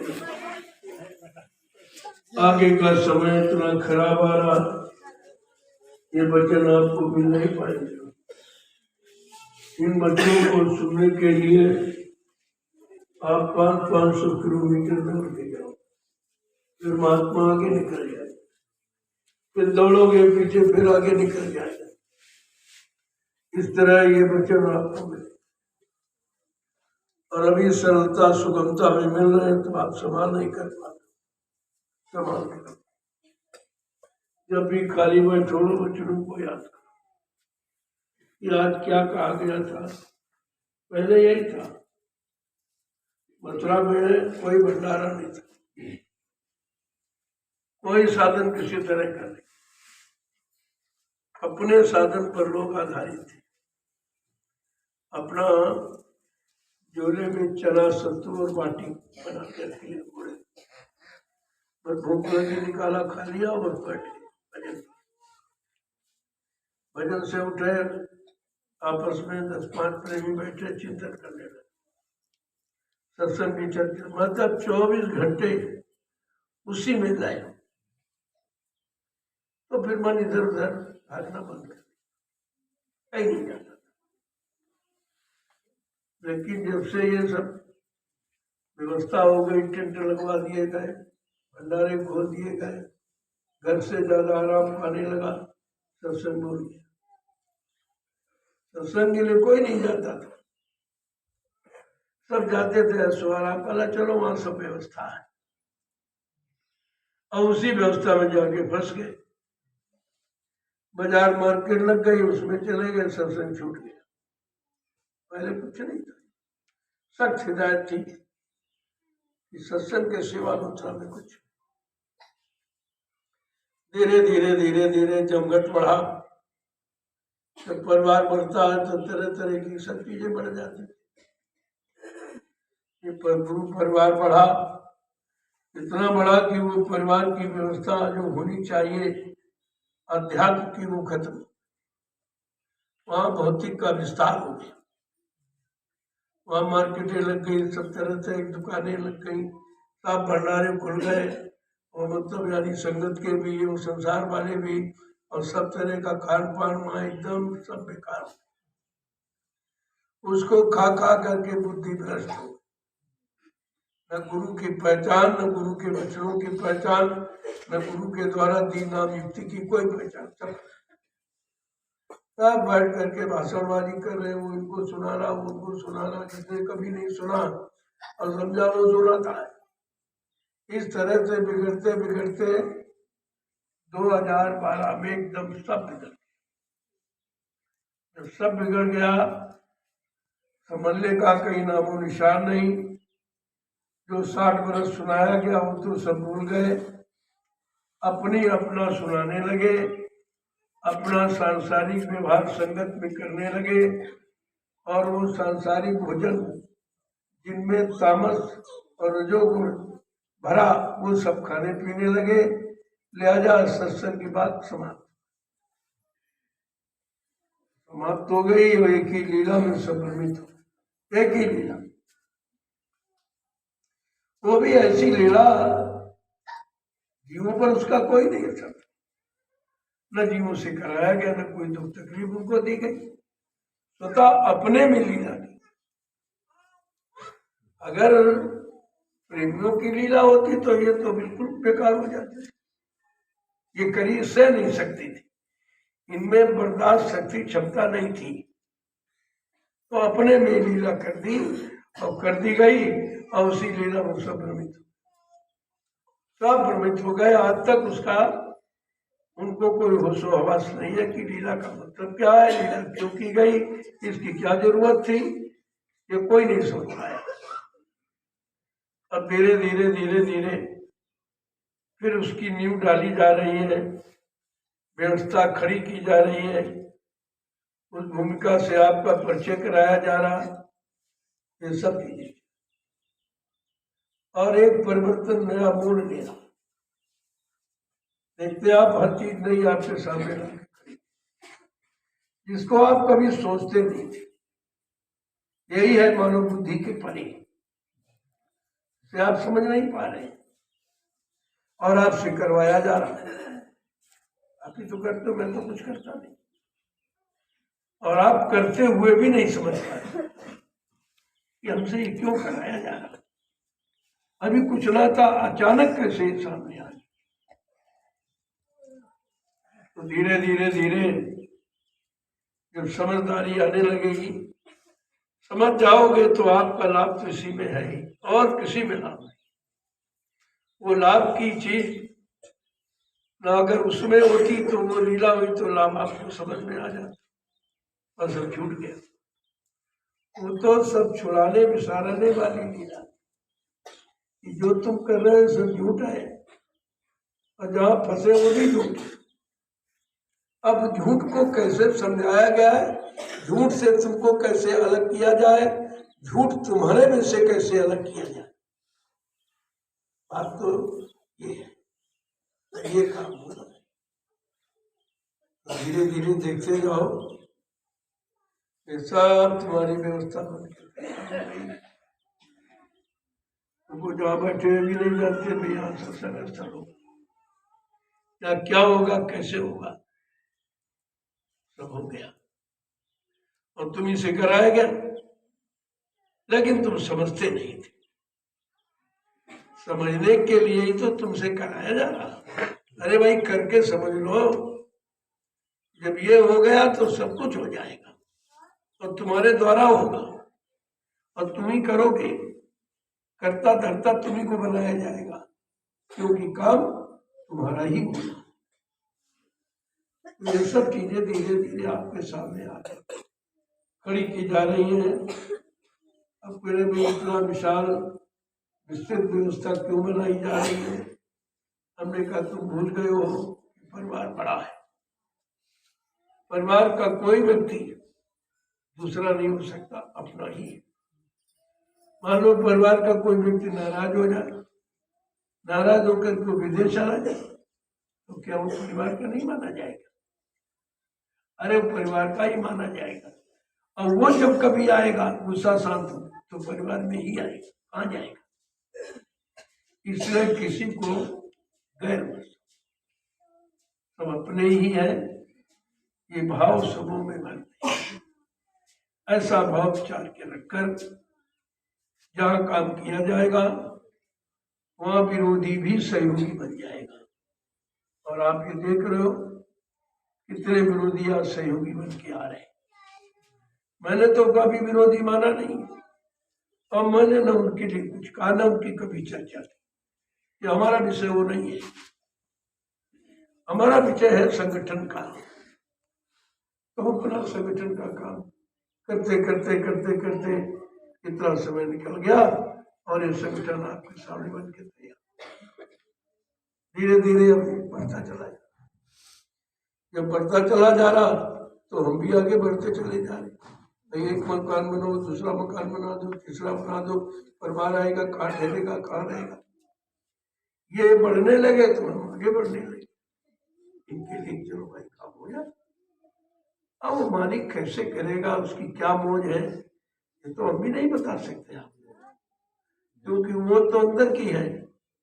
कब मौज करेंगे, कब आदेश देंगे, कब हुक्म करेंगे, कब क्या होगा, कब स्थिति बनाएंगे, कब शक्ति पैदा दे, कब बनी दया देंगे, ये तो विषय बताने का नहीं है।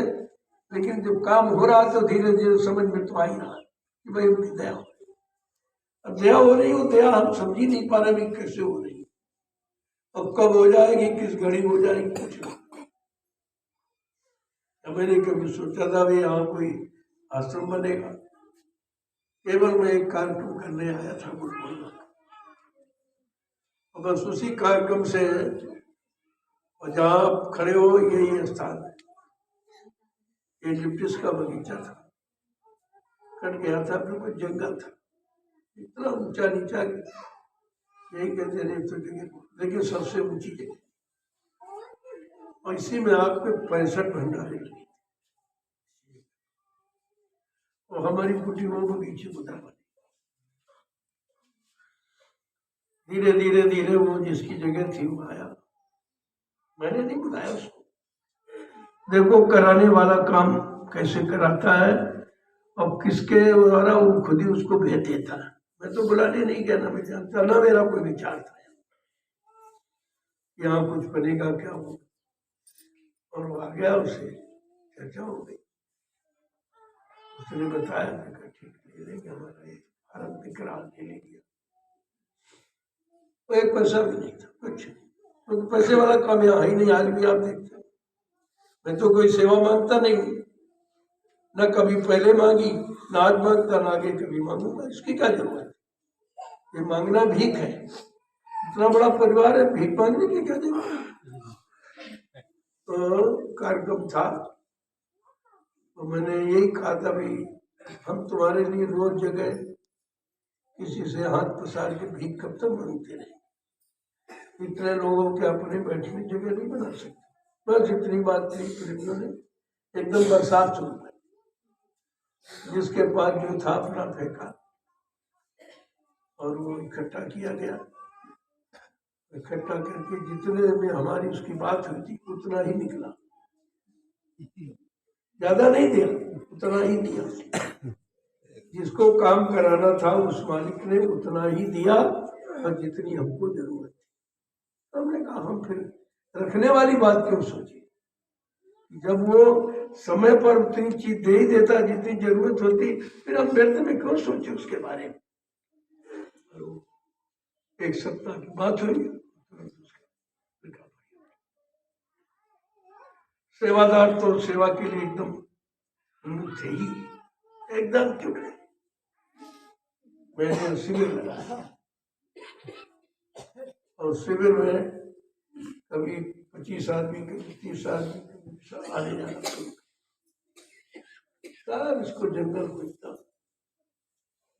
मैंने तो 3 JCB मंगवाई, जो लिफ्टिस के बहुत बड़े बड़े वो सब जड़ से उखाड़ करके जमा कर दिया।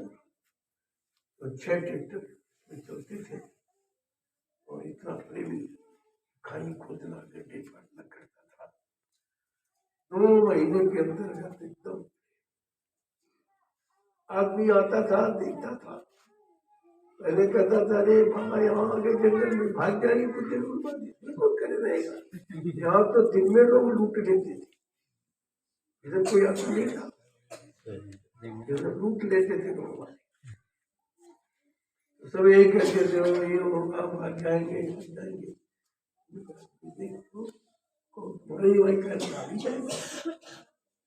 लेकिन धीरे धीरे धीरे जब उन्होंने काम सीखा और अपनी ये फौज देखी एकदम नहीं नहीं भाई इनके लिए कोई काम कठिन है, ये सब काम कर सकते।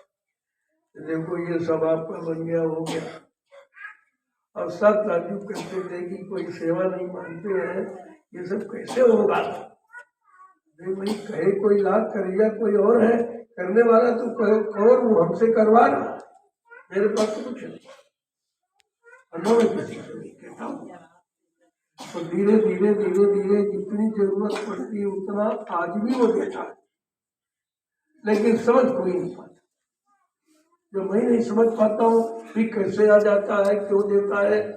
जब देता है उसके बाद में व्यवस्था भी बता देता, उधर चले जाओ जमीन मिल रही ले लो, उधर चले जाओ आगे और मिलेगा और मिलेगा और मिलेगा। ऐसे करते करते करते करते आपके सामने 3 आश्रमों का निर्माण और है कुछ संगत के लोग भी परेशान है इस बात, इनके पास कुछ नहीं होना, इनके नाम पर खाता है और कोई बैलेंस है, अरे भाई सत्ता फैला रहे हैं रोज के फिर भाई ये हो जाएगा वो हो जाएगा, सब कैसे हो जाएगा। तो तुम्हें वो दिखाई नहीं देता, कहे कोई लाख करे या कोई और है, वो करने वाला इतना महान है। जब इतना महान है तो हमको सोचने की जरूरत ही क्या, क्यों सोचे। हम नहीं सोचते, हम तो बिल्कुल एकदम फ्री, कोई नहीं, जबकि होना चाहिए है तो बहुत, लेकिन मैं उसको समझता नहीं। मैं समझता हूँ मुझको एक सेवा मिली है, ये मालिक की दया, तो सेवा कर लो, और जिसके सिवा मैं कुछ नहीं सोचता हूँ और ना मुझे कुछ करना पड़ेगा अपने लिए कुछ। क्यों उन्होंने कहा नहीं कि तुम अपने लिए करो, उन्होंने कहा सब पूरे परिवार के लिए, देश दुनिया के लिए, समाज के लिए, सबके लिए करो। और कहा तुम्हारी चिंता करो तो ये सब। तो फिर हमें अब चिंता करने की क्या जरूरत, कैसे होगा, अरे भाई कैसे होगा, कहाँ से आएगा, इसके बारे में कुछ नहीं सोचना है। वो करने वाला इतना महान है, वो सब करके दिखा देगा और हमारा आपका नाम करा देगा। नाम तुम्हारा होगा, काम उसका होगा। यही तो मर्यादा है। तो आप देख रहे हो धीरे धीरे कैसे काम अब है कुछ नहीं, सब जानते हैं इनके पास कुछ नहीं, एक पाई नहीं। बात तो सत्य है। लोगों ने देखा भाई शायद इनका चुरा चुरी के रखे हो, खाता था खोले हो, देखा होगी कुछ, कोई बक्सा, कोई तिजोरी, हमारे पास तो कपड़े ही नहीं थे जी, कोई जेब भी नहीं थी। तो देखते काम आप देखिए तो लोग एकदम चकाचौंध, उसकी व्यवस्था से चकाचौंध, मेरी कोई व्यवस्था नहीं, ये मालिक की व्यवस्था है। उस व्यवस्था को ऊपर हमको कायम रहना और आपको भी कायम रखने की प्रार्थना। ये नाम है, जल्दी से अपना नाम कर लो, निकल जाएगा समय, काम हो जाएगा, फिर आपको कौन पूछेगा? न तुम्हें कोई पूछेगा, न तुम्हारे पैसे को कोई पूछेगा। जरूरत पर अगर काम ले लो तो आपका काम। कोई भी महापुरुष धरती पर आया, उसने धन से कभी परमार्थ नहीं बनाया, क्योंकि काल माया का सामान है, उससे काम करते। लेकिन आज तो उसी से कितनी जल्दी हो रहा है, इतनी रफ्तार में विचार होता तो फुर्सत है नहीं, इतने दिनों के बाद यहाँ आना होता है। सत्संग स्थल बन गया, सत्संग होना अनिवार्य है। लोग कहीं भाई स्थल बनाए, मतलब क्या, ये भी सब कोई मतलब नहीं कैसे किया जाए, क्या किया जाए। तो ऐसा प्रेमी तैयार हुआ, मालिक ने ऐसी उनमें प्रेरणा बनी कि भक्त हमें कुछ करना ही नहीं। ऐसे जगह जगह सत्संग स्थल बनाएंगे तो सत्संग जगह होने लगे। जब भूमिका नहीं बनाओगे तो होगा कैसे? आश्रमों का निर्माण तो बहुत पहले से और हर जिले में है, ऐसा नहीं, हर जिले तहसील में बने पड़े हैं। लोग ये न सोचें कि हमारा कब्जा हो गया, हमारा हो गया। ये ट्रस्ट की भूमि है, न इसे कोई खरीद सकता, न कोई बेच सकता। ये बात भूल गए, इनके दिमाग में नहीं रही। इन्होंने समझा कि ट्रस्ट हमारा हो गया।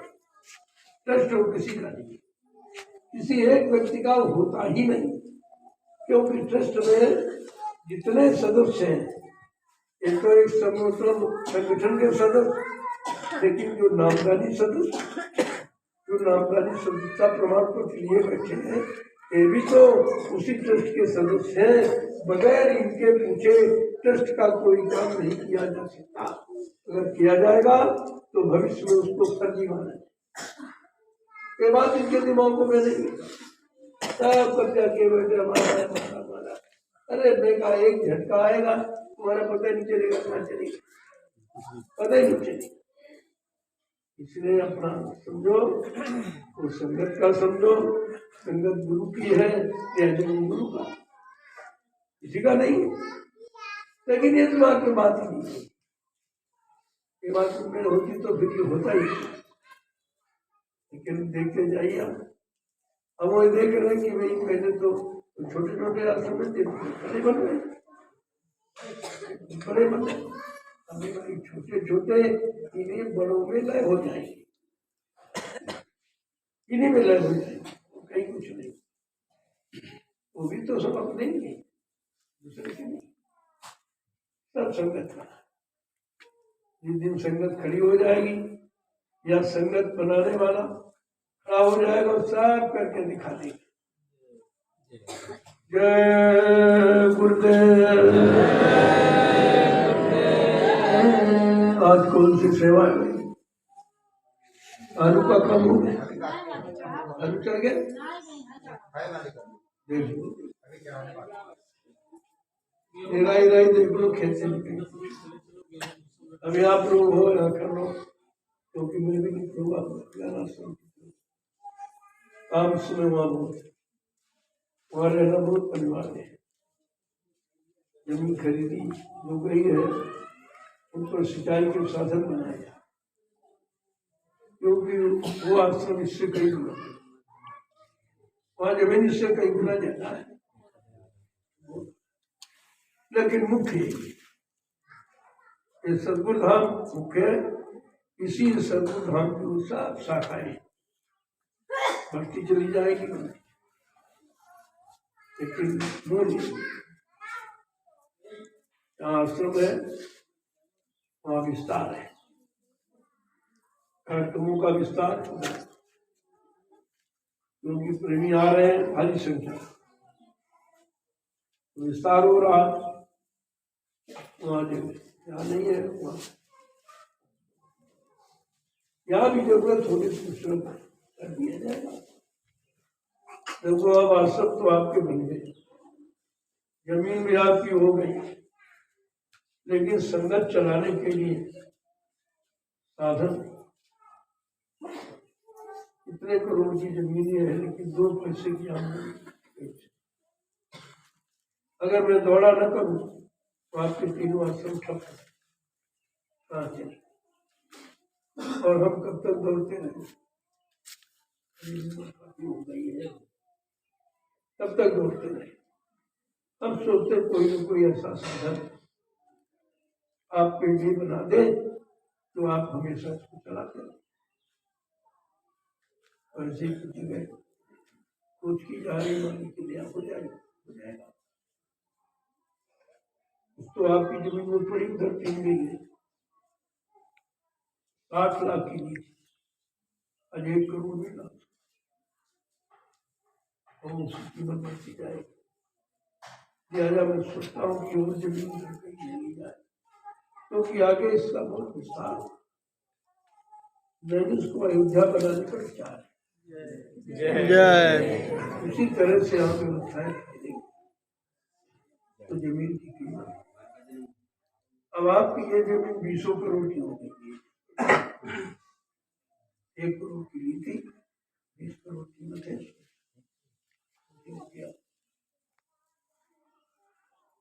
और कुछ प्रेमी पढ़े लिखे हैं, बेरोजगार है, उनको भी रोजगार मिलना चाहिए, और संगत का काम भी चले, दोनों चीजें।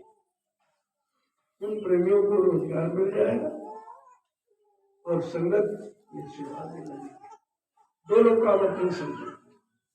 ये भी परिवार तुम्हारा, घर तुम्हारा, इसको भी चलाने के लिए तुम्हारी व्यवस्था हो जाएगी, और इसको चलाने के लिए भी आपको कुछ न कुछ यहाँ व्यवस्था होनी चाहिए। अब धीरे धीरे सब हो जाएगा, संगत बढ़ रही है, सेवा भी बढ़ जाएगी, उससे तैयार हो जाएगा। कुछ जगह और लेने का विचार है, जाए और उसमें निर्माण कार्य कर दिया जाए तो एक संगत चलाने का एक स्रोत भाई कैसे चलाई जाए, क्योंकि ये बढ़ती चली जा रही, बढ़ने के लिए व्यवस्था चाहिए, कहाँ से लाओ। अभी तक जो तुम्हारी जमीनों पैदा होता है भंडारे बनती है, उसमें अगर कोई और समस्या फिर जा